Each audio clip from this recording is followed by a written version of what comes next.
안녕하세요. 일상생활 속에서 활용 가능한 연구에 기반한 정보를 공유하고자 학계와 사회 서비스 현장 전문가들이 창설한 K from WISE 14번째 포럼을 시작합니다. 저는 K from WISE의 공동 운영진 Asian American Resource and Information Network 대표 이은정입니다. K from WISE는 정보 전달과 교육이 목적입니다. 건강 혹은 의료 서비스와 관련하여 도움이 필요하신 경우에는 의료진들에게 또는 전문 상담가들에게 직접 연락을 하셔서 도움을 받으시길 바랍니다. 응급사항은 반드시 911로 연락하시기 바랍니다. 오늘 포럼의 주제는 정신건강위기 대처 방법이라는 주제입니다. 진행은 캘리포니아 스테이트 유니버시티 로스앤젤레스 사회사업학과 최가영 교수님께서 해주시겠습니다. 오늘 초청 전문가로 현재 캘리포니아 로스앤젤레스 카운티 정신건강국에서 정신건강훈련 코디네이터로 계시는 김재원 선생님과 임상사회복지사로서 뉴욕시 아동정신병원 심사평가부장으로 계시는 손혜인 선생님을 모셨습니다. RSVP 과정 중에서 몇 가지 질문이 들어왔습니다. 가능하면 포럼 내용 중에 여러분들이 해주신 질문에 대한 대답이 포함되도록 준비를 하였습니다. 포럼 중에 궁금하신 점이나 질문은 채팅창에 적어주시면 역시 Q&A 시간에 다루도록 하겠습니다. 자, 그럼 최가영 교수님 진행을 시작해 주세요. 네, 오늘 포럼 전문가로 참여해 주신 김재원 선생님과 손혜인 선생님 반갑습니다. 안녕하세요. 오늘 초대해 주셔서 감사합니다. 안녕하세요. K-포럼 와이즈에서 또 뵙게 돼서 반갑습니다. 오늘 포럼에 모신 전문가 두 분은 Understanding Korean Americans Mental Health라는 책에 Suicidal Behavior Among Korean American, 한국계 미국인 이민자들의 자살 행동이라는 주제로 챕터를 집필하신 공동 저자이시기도 합니다. 오늘 포럼을 통해 손혜인, 김재원 두 분 전문가 선생님들과 함께 재미한인 사회에서 보여지는 자살과 관련된 현황에 대해서 알아보고 미국에서 현재 자살 방지를 위해 이루어지고 있는 정책과 현장에서의 변화, 그리고 마지막으로 주변의 자살을 방지할 수 있는 대책에 대해서 이야기를 나눠보도록 하겠습니다. 세계보건기구 WHO에서는 자살을 스스로 품은 의지를 통해 자기 생명을 해쳐서 죽음이라는 결과에 이르는 자멸 행위로 정의하고 있습니다. 재미한인들의 자살 관련 통계가 궁금한데요. 김재원 선생님, 이 부분에 대해서 먼저 이야기를 해주실 수 있으세요? 예, 방금 말씀하신 책 Understanding Korean Americans Mental Health 그것을 쓸 당시만 해도 2018년까지의 미국 CDC 통계를 사용했었습니다. 당시 통계 자료에 의하면 재미 한인들의 경우에 싱글 인종 그룹 간에 비교해서 전체 사망 중에 자살이 차지하는 비중이 가장 높았습니다. 2019년이 되면서 미국 내 자살 수가 줄어들었습니다. 전체 자살 수가 줄어들면서 한인들의 자살 수 역시 같이 감소하는 현상을 볼 수 있었습니다. 지금 보이는 슬라이드에 나타나는 테이블을 보시면요. 미국 전체 사망 원인 중에 자살은 10위를 차지하죠. 한인들의 사망 원인 중 자살이 차지하는 순위는 8위임을 볼 수 있습니다. 이는 한국 본국의 2019년 통계 수치에서 자살이 5위를 차지하는 것보다는 낮은 순위이지만 아까 말씀드린 것처럼 다른 인종 간 비교해서 자살이 전체 사망에서 차지하는 비율이 높은 것은 사실입니다. 한인들의 자살률이 꽤 높은 편이군요. 그렇다면 재미한인 자살과 관련된 연구는 많이 있나요? 이 질문은 손혜인 선생님께 드리겠습니다. 네, 한인들의 정신건강에 대한 책을 펴내면서요. 김재원 선생님 그리고 두 분의 교수님과 함께 한인의 자살에 대한 챕터를 준비했었습니다. 그런데 살펴본 연구 논문과 자료에 따르면요. 아시안들의 자살은 높은 반면 그에 따른 연구는 많지 않았습니다.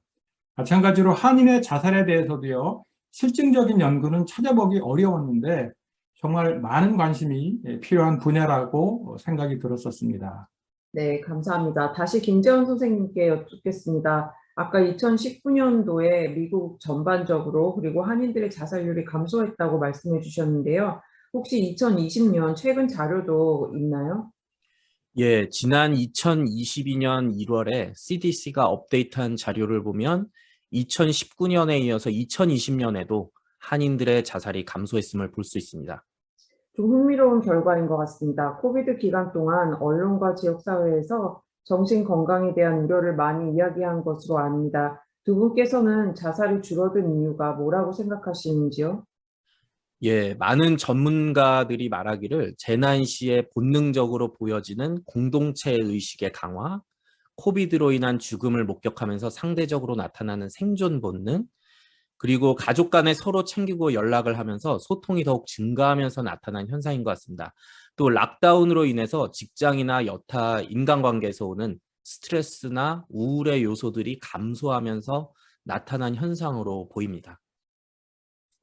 수치적으로 자살의 수는 감소했는지 모르지만요. 예, 코비드 기간 동안 미국인의 정신건강과 관련된 지표들은 매우 악화된 것으로 나타났습니다. 2020년 8월 미국 질병통제센터에서 발표한 보고서에 따르면요. 한 가지 이상의 부정적인 정신건강 상태를 경험한 성인이 약 41%나 되었고요. 그리고 불안 및 우울증을 경험한 성인이 약 31%였다고 합니다. 그리고 더욱 주목할 것은 18세에서 24세 사이 청년 중 약 26%가 자살을 생각한 적이 있었다고 합니다. 그리고 2020년 자살로 인한 사망은 2019년에 비해 약 3% 감소했는데요. 반면에 약물 과다 사용으로 인한 사망자는 2019년도에 비해 약 30%나 증가했습니다. 경제적인 어려움이나 실직, 또 고립, 또 불안, 불확실한 미래에 대한 두려움이 과다한 약물 사용으로 나타났고 결국 사망 증가로 이어졌다고 봅니다. 그렇군요. 손혜인 선생님, 자살과 관련해서 코비드 기간에 보여줬던 다른 특이한 점이 있을까요?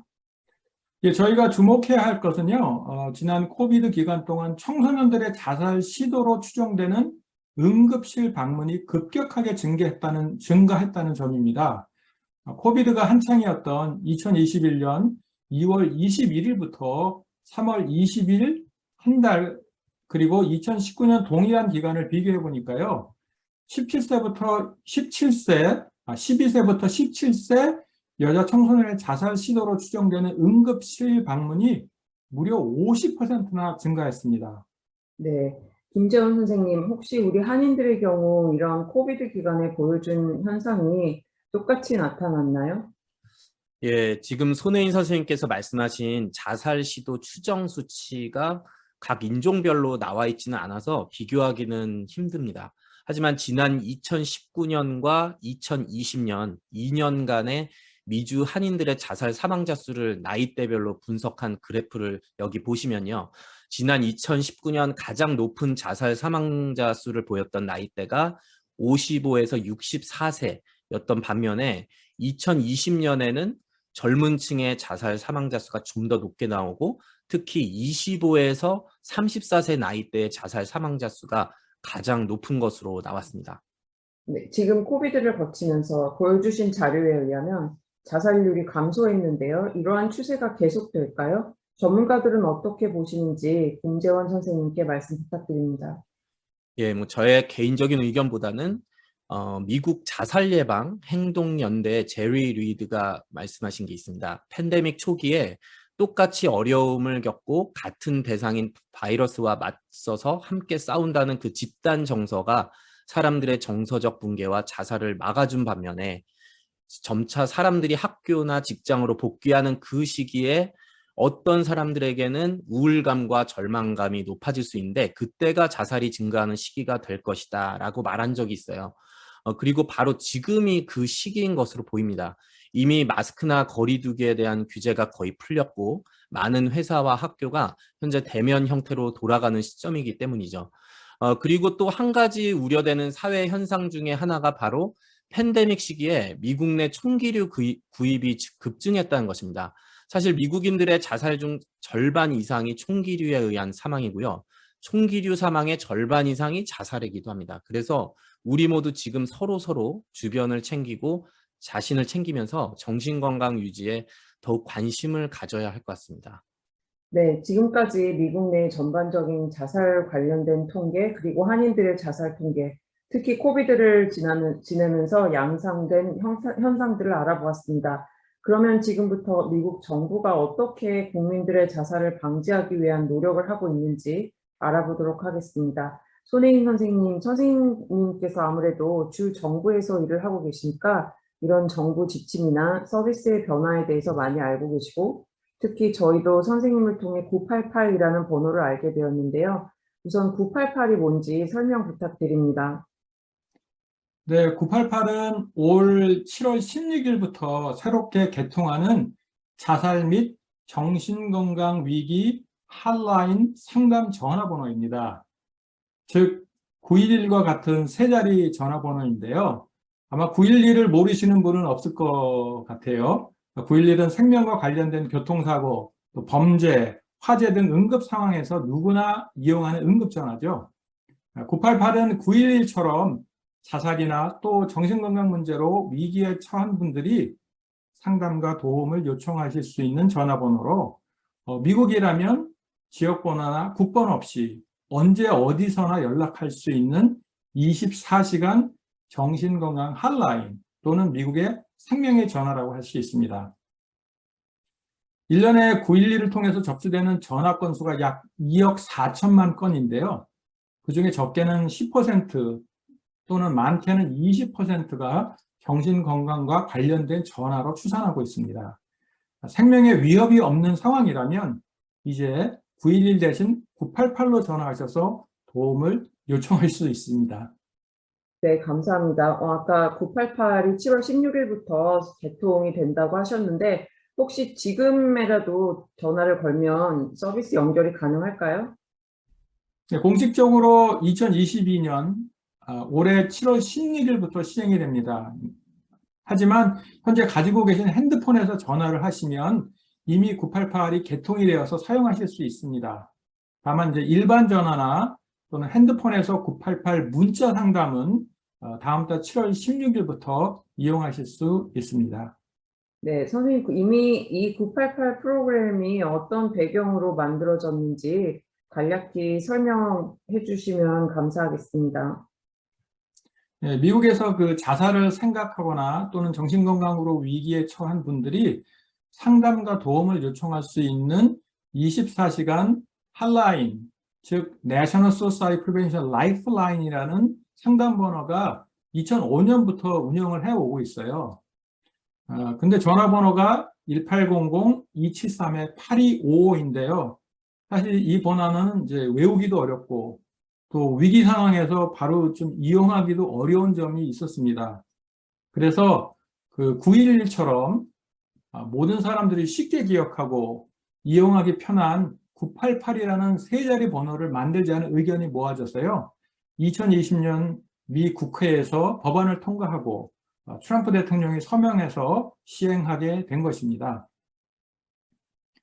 또 다른 배경은요, 미국 내 최근 20년 동안 자살률이 무려 30% 이상이나 꾸준히 증가해 왔는데 기존의 핫라인 상담 전화가 자살을 생각하는 분의 응급 상황을 완화시키고 또 위기에 처한 사람을 적절한 도움으로 연결하는 데 매우 성공적이라는 연구 결과가 많이 나왔습니다. 그래서 자살 예방의 한 방법으로 전국 핫라인 상담 전화를 988로 일원화해서 누구나 쉽게 도움을 요청할 수 있도록 확대한 거라고 볼 수 있습니다.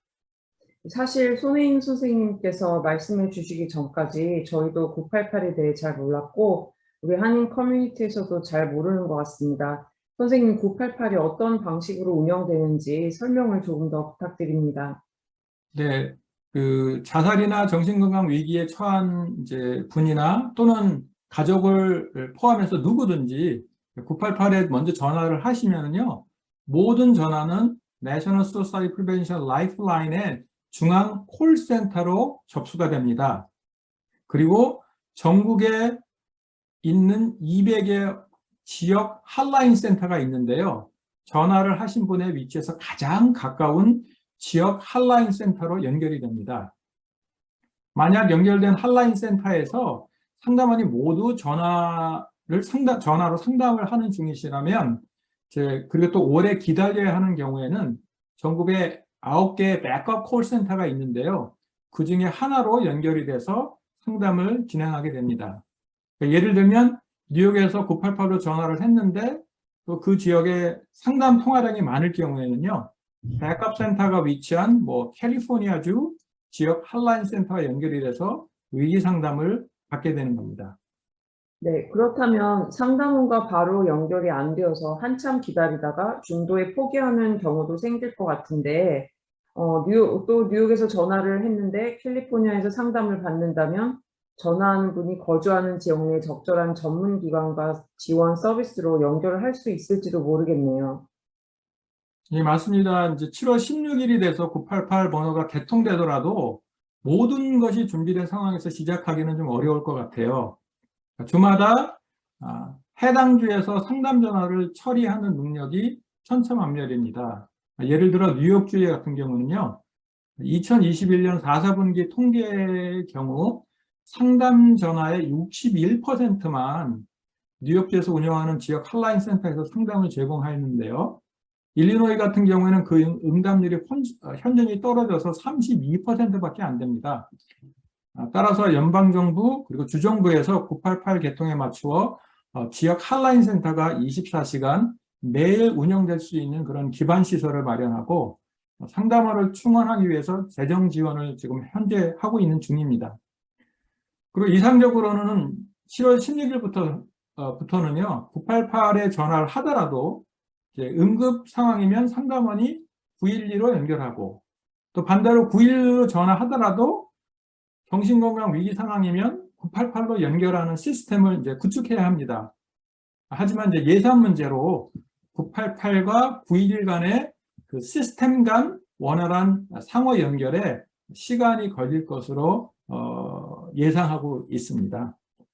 네, 또 영어로 의사소통이 다소 어렵거나 불편한 아시아인들, 특히 1세대 한인들의 경우 988 이용이 쉽지만은 않을 것 같습니다. 예, 맞습니다. 제가 이제 988 개통하고 그 위기 대응 정신건강 돌봄 체계의 변화를 지켜보면서 가장 안타까운 점이 바로 그 우리 한인들의 대부분을 차지하는 이민 1세와 그리고 또 문화적, 언어적으로 어려움을 겪는 아시안 이민 사회가 얼마나 이 새로운 988 전화 시스템을 이용할 수 있는가 하는 점입니다. 물론 이제 전화 상담 시에 제3자 통역 서비스를 제공을 하지만요. 앞으로 이민자 커뮤니티 그리고 정신건강 서비스 기관들이 좀 더 관심을 갖고 이 서비스 변화에 적극적으로 대처해 나가야 되지 않을까라고 생각이 드네요. 네, 미 주류 사회에서 제공되는 이런 988과 같은 서비스가 우리 이민 커뮤니티에 뿌리 내리기까지는 시간과 노력이 더욱 필요할 것 같습니다. 그렇다고 우리가 그냥 넋놓고 있을 수만은 없는데요. 김재원 선생님, 자살을 막기 위해 우리가 개별적으로 할 수 있는 일이 뭐가 있을까요? 예, 우선 제가 말씀드리고 싶은 것은 자살 방지에 있어서 주위에 아는 사람의 역할이 우리가 생각하는 것보다 훨씬 중요하다는 것입니다. 혹시라도 전문가가 아닌 내가 뭘 할 수 있겠어 하면서 내가 왜 자살을 막는 방법을 배워야 하는지 의아해 하시는 분이 있을 수도 있어요. 하지만 많은 분들이 자살을 생각하게 되면 누구에게 털어놓고 싶은가라는 질문에 상담 전문가나 성직자, 의사보다는 의외로 가족, 친구, 이웃, 동료라고 대답을 한다고 합니다. 그렇군요. 그러면 자살 위험에 있는 사람들을 어떻게 도울 수 있을까요? 우리가 자살 위험 신호를 어떻게 감지하고 접근해야 할지 말씀 부탁드립니다. 예, 자살 방지를 위해 돕는 과정을 다음에 5단계로 말할 수 있습니다. 위험 신호 감지하고 다가가기, 자살을 생각하는지 직접적으로 질문하기, 경청하기, 삶을 안전하게 지킬 것을 권유하기, 마지막으로 도움을 연결해 주기입니다. 우선 여러 가지 자살 전조 신호가 있기는 하지만 모든 사람이 똑같지가 않습니다. 따라서 대화와 관철을 통해서 조금 더 자세하게 알아봐야 합니다. 오늘 제가 강조하고 싶은 것은 바로 자살을 생각하는지 직접적으로 질문하기입니다. 아마 자살에 대해서 직접적으로 질문을 한다고 하면서 의아해 하시는 분들이 있을 텐데요. 자살 위험 신호를 보이는 사람에게 다가갈 때는 직접적으로 대화를 유도하는 것을 권장합니다. 다음 슬라이드가 그런 예인데요. 직접적으로 자살을 생각하고 계시나요? 또는 염려가 돼서 그러는데 혹시 자살하겠다는 생각을 하시는 건가요? 이와 같이 직접 질문을 할 때 오히려 자살에 대해서 이야기를 나누는 기회가 생깁니다. 그리고 우리가 피해야 할 문구나 질문이 있는데요. 예를 들어서 혹시 나쁜 생각을 하고 있나요? 어리석은 생각을 하고 있나요? 종교를 가진 분이 생명을 포기하겠다는 생각을 하나요? 같은 질문입니다. 자살을 부정적인 관점이나 단어로 표현하는 것이 초반에 상대의 마음을 닫을 수 있기 때문입니다. 또 경청하시는 가운데 더 심할 수도 있었는데 다행으로 생각해라, 가족을 생각해라, 또는 생각해보면 얼마나 감사한 일이 많으냐, 그런 말씀을 하시는데 말은 의도는 좋았을지 몰라도 상대가 이해받는다는 마음을 전달해주지 못하게 돼서 결국 도움이 되지 않을 수도 있습니다. 우리가 인내심을 가지고 집중하고 또 경청해 주어서 자살을 생각하던 사람의 마음을 조금이라도 움직일 수 있기를 바랍니다. 네, 선생님 말씀 감사합니다. 그럼 미국에 거주 중인 한인들에게 도움이 될 만한 자살 예방 접근 방법이 있을까요? 예, 전문가들이 자살 예방의 접근을 크게 세 가지로 나누기도 하는데요. 첫 번째로 자살이라는 위기가 다가오기 전에 지역사회 정신 건강을 증진하고 계몽하는 상류 접근, 업스트림 어프로치가 있습니다. 그리고 두 번째로 자살 위기가 생긴 개인에게 적절한 개입 기술을 사용해서 그 위기를 넘기고 필요한 치료를 받도록 하는 자살 중재의 접근, 영어로는 intervention. 그리고 이제 세 번째 접근은 이미 자살의 시도를 한 분들 혹은 자살 사망 후에 남겨진 유가족 등을 대상으로 하는 사후적 개입, 포스트벤션이라고 할 수 있습니다. LA 카운티 정신건강국에서는 여기 K 포럼에서 진행하시는 것과 비슷하게 한인들을 위한 온라인 정신건강 세미나 시리즈를 제공한 적이 있었고요. 현재 지역사회 어르신들을 위한 노인 정신건강 세미나 시리즈 등을 진행을 하고 있습니다. 지역사회의 정신건강을 증진하는 다양한 교육, 액티비티, 계몽활동 이런 것들이 이제 넓은 의미에서 그 첫 번째로 언급한 업스트림 상류 접근의 예라고 할 수 있겠죠. 또 두 번째 접근의 예로서 한인 사회 내에서 전문가가 아닌 일반인일지라도를 발견할 때 적절한 개입으로 생명을 살리는 퍼스트 에이드 능력을 각자가 갖추는 것입니다. 우리가 CPR 심폐소생술 아시죠? 그 중요성을 모두 알고 있습니다. 거의 모든 집안에 또 밴드에이드나 쉽게 구입할 수 있는 두통약이 있듯이 멘탈 헬스 퍼스트 에이드 이것이 커뮤니티에 보다 많이 이용되었으면 합니다. 현재 이런 멘탈 헬스 퍼스트 에이드가 한국어로 준비되고 있습니다. 보다 많은 한인분들이 멘탈 헬스 퍼스트 에이드 훈련을 받게 되기를 바랍니다. 네, 김재원 선생님, 손혜인 선생님 두 분 말씀 감사합니다. 지금부터는 간단하게 Q&A 시간을 가지려고 하는데요. Q&A는 Catholic University of America의 고은 교수님께서 해주시겠습니다. 예, 두 분 선생님 오늘 좋은 정보와 말씀 감사드립니다. 오늘 새로 들어온 질문은 없고요. RSVP 때 들어온 질문 드리도록 하겠습니다. 손혜인 선생님께 질문 드릴 텐데요. 혹시 청소년들이 자살 시도 위험이 있다는 신호를 보일 때 교회나 한글 학교 등에서 일하는 교사들에게 신고 의무가 있는지 궁금하다고 해주셨는데 답변 부탁드리겠습니다. 예, 자살과 관련해서 법적으로 의무 보고 책임은 없습니다. 다만 이제 아동의 경우 자살 사고를 비롯한 정신건강에 문제가 있음에도 경우에 따라서는 자녀의 치료를 거부하고 방치하는 경우에는요, 부모님이 적절한 의료적 보호, 즉 메디컬 케어를 제공하지 않는 것으로 아동 방임으로 신고할 수 있습니다. 그리고 혹시 주변에서 자해나 자살적 사고를 가진 아동이나 청소년을 이제 알게 되시면요, 988로 전화하셔서 전문 상담기관과 연결하시거나 또는 이제 위기 대응팀을 이용하시는 것도 좋을 것 같습니다. 네, 다음 질문은 두 분 선생님께 답변 부탁드리겠습니다. 평소에 습관적으로 죽고 싶다라고 말하는 것과 정말로 죽음의 위기가 왔을 때 커밋을 암시하는 표현을 어떻게 구별할 수가 있는지 여쭤보셨는데요. 김재원 선생님께서 먼저 답변해 주시겠어요? 네, 어르신들 경우에 본인의 그 죽음에 대해서 말씀을 많이 하신 거 여러분 보실 수 있을 겁니다.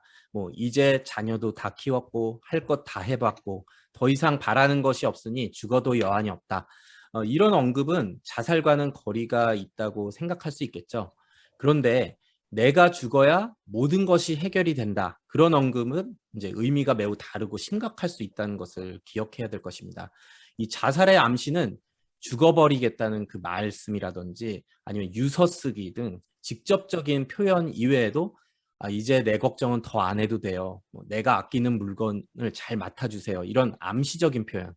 사람들과 또 멀어지거나 음주가 많아지는 등 그런 행동적인 변화 등도 보일 수가 있습니다. 그렇기 때문에 자살이 임박했는지를 잘 구별하려면 이러한 신호를 발견했을 때 나의 관심을 표현합니다. 그리고 제가 아까 말씀드렸듯이 아까의 그 언급하신 말씀 또는 행동이 이 자살의 암시였는지 직접적인 질문을 해서 물어보도록 합니다. 내가 할 수 없다면 물어볼 수 있는 분을 찾아봅니다. 혹 자살을 생각하고 있지 않은 분일지라도 질문하는 것 자체는 괜찮습니다. 자살에 대해 묻는 것이 자살의 마음을 심어주거나 하지 않기 때문입니다. 오히려 상대가 내가 그만큼 걱정하고 관심을 보여주고 있다는 것을 알게 돼서 마음의 문을 열 수 있도록 도와줄 수 있습니다.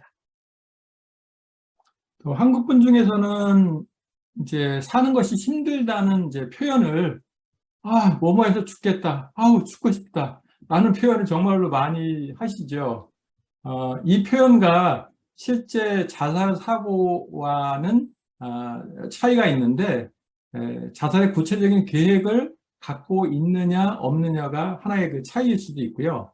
또한 이제 구체적인 계획이 없더라도 현재 당면한 상황에서 지금의 고통에서 벗어나거나 내지는 희망이 없는 막다른 골목이라고 느끼면서 간접적으로 표현하는 경고 신호 등들을 좀 파악하시는 것도 중요할 것 같습니다. 또 한 가지는요, 그 힘들다는 표현을 죽고 싶다로 표현하시는데 그 다음에 이제 상담하고 치료하는 과정에서 이렇게 얘기하셨을 때 전혀 내가 생각하지 않는 의도하는 결과를 가져오는 경우가 있어서 조심하셔야 됩니다. 만약 이제 정말로 그 자살의 계획과 의도가 없는데도 그냥 일상적으로 얘기하시면서 죽고 싶다. 이렇게 이제 만약 표현을 하시면 이 말을 통역자가 I am thinking about suicide 또는 I wanna die 라고 통역을 하게 될 수도 있습니다. 그러면 이제 미국 치료진이나 전문 상담원들은 그런 문화적인 차이를 고려하지 않고 정말로 죽고 싶다고 이제 판단을 하게 된다면 이분이 정신과 응급실 또는 입원 치료가 필요하다고 판단하거나 또는 현재 입원하고 계신 분들은 퇴원할 준비가 아직 안 되었다라고 판단을 하고 퇴원을 연기하게 되는 결과를 가져오게 됩니다. 또 이제 의료기록 그 메디컬 레코드라고 하죠. 거기에는 만약 이렇게 얘기한 게 남게 되면 suicidal ideation이라고 가진 것으로 이제 기록이 돼서 계속 정신건강 병력에 남게 됩니다. 따라서 이제 죽고 싶다는 표현이 사는 것이 힘들다라는 표현이라면 그냥 직접적으로 경제적으로 너무 어려워요. 이민 생활이 너무 힘들어요. 이렇게 직접적인 어려움의 이유를 표현하시고 또는 죽고 싶다의 문화적인 차이를 미국인 치료진에게 설명하시는 것이 필요할 것 같습니다. 예, 두 분 선생님 답변 감사드립니다. 그러니까 오늘 쭉 말씀해 주셨듯이 저희가 주변 사람들에게 조금 더 관심을 가지고 또 어떻게 도와줘야 될지에 대해서 또 다시 한번 말씀해 주셔서 큰 도움이 되었습니다. 마지막으로 김재현 선생님께 우리 한국 사람들이 이용할 수 있는 정신건강 핫라인에 대한 정보를 부탁드리겠는데요. 포럼 중에 한 분께서 988에 언어 서비스가 있는지에 대해서도 물어봐 주셨어요. 그것도 같이 아우러서 대답해 주시면 좋겠습니다. 예, 우선 영어도 괜찮으신 분들에게는 자살 예방 생명의 전화번호 1800-273-8255번이 있습니다. 그리고 남가주에는 디디 헐시 한국어 위기 전화가 있는데요. 1877-727-4747 서부 시간 기준으로 오후 4시 30분부터 밤 12시 30분까지 한국어 상담원 서비스가 가능합니다. 그리고 제가 근무하고 있는 LA 카운티 정신건강국은 한국어 서비스가 있는 액세스 핫라인이 있습니다. 전화번호는 1800-854-7771번이고요. 오늘 다룬 988이든 어떤 핫라인이든 그 한국어가 필요하신 분들은 반드시 코리안 스피킹 플리즈 이렇게 요청하시기 바랍니다. 그러면 한국어 상담원이 존재를 하면 그분이 직접 통화할 수 있고요. 아니면은 통역을 통해서 제3자 통화로 그렇게 또 가능을 할 수 있습니다. 꼭 기억하실 것은 7월 16일부터는 988을 이용하시는 것을 잊지 마시기 바랍니다. 예, 저희가 오늘 포럼 마치면서 정말 988 그 세 자리 번호 꼭 기억할 수 있으면 좋겠고요. 지금 해주시는 중에 한 가지 질문이 더 들어왔어요. 멘탈 헬스 퍼스트 에이드 한국어 과정이 공식적으로 채택되는 것인지 궁금하다고 물어봐 주셨는데 혹시 답변 가능하실까요? 예, 사실 LA 카운티 정신건강국에서는 저희가 2014년부터 정신건강 퍼스트 에이드 이 훈련을 지금 계속 해오고 있었습니다. 그 팬데믹 동안에는 이제 하지 못했는데 저희가 이제 다시 재개를 할 예정인데요. 물론 지금 현재로서는 영어 교재를 사용하고 그렇지만 이제 한국어를 하는 강사가 이제 제공을 하거든요. 지금 현재 이제 LA 카운티는 그런 현실이고 아마 또 동부에서도 계속적으로 지금 제공이 되고 있을 것 같은데 그 부분은 제가 잘 몰라서 혹시 손혜인 선생님 알고 계시면 소개해 주시면 감사하겠습니다. 예, 뉴욕의 에스더 하 파운데이션에서 멘탈 헬스 퍼스트 에이드 정기적으로 제공하고 있는데 다음 주 토요일 날 6월 18일 날 에스더 하 파운데이션에서 그 교육이 진행이 됩니다. 그래서 관심 있는 분들은 에스더 하 파운데이션으로 연락하시면 될 것 같습니다. 예, 두 분 선생님 오늘 정말 다시 한번 시간 내주셔서 감사드리고요. 이것으로 Q&A 시간을 마치고 유은정 박사님께서 공지사항 몇 가지 알려주시고 오늘 세션 마무리해 주시겠습니다. 예, 오늘 포럼 정신건강 위기 대처 방법에 대해서 나누어 봤습니다. 미국에서 현재 자살 방지를 위해 이루어지고 있는 정책과 현장에서의 변화, 그리고 마지막으로 주변의 자살을 방지할 수 있는 대책에 대해서 이야기를 나누어 봤는데요. 재미 한인들의 자살 방지를 위해서 우리 한인 커뮤니티가 더욱 노력을 해야 될 것 같습니다. 오늘 LA와 뉴욕에서 정신건강 증진을 위해 애쓰시고 오늘 귀한 내용을 알려주신 김재원 선생님과 손혜인 선생님께 다시 한번 감사드립니다. K from Wise는 여름을 맞이해서 잠시 휴식 시간을 갖고 9월에 다시 찾아뵙도록 하겠습니다. K from Wise가 다루었으면 하는 관심 분야가 있으시면 저희 kfromwise@gmail.com으로 언제든지 알려주시면 감사하겠습니다. 자, 모두들 건강하시고 오늘 K from Wise 여기서 마치겠습니다. 감사합니다.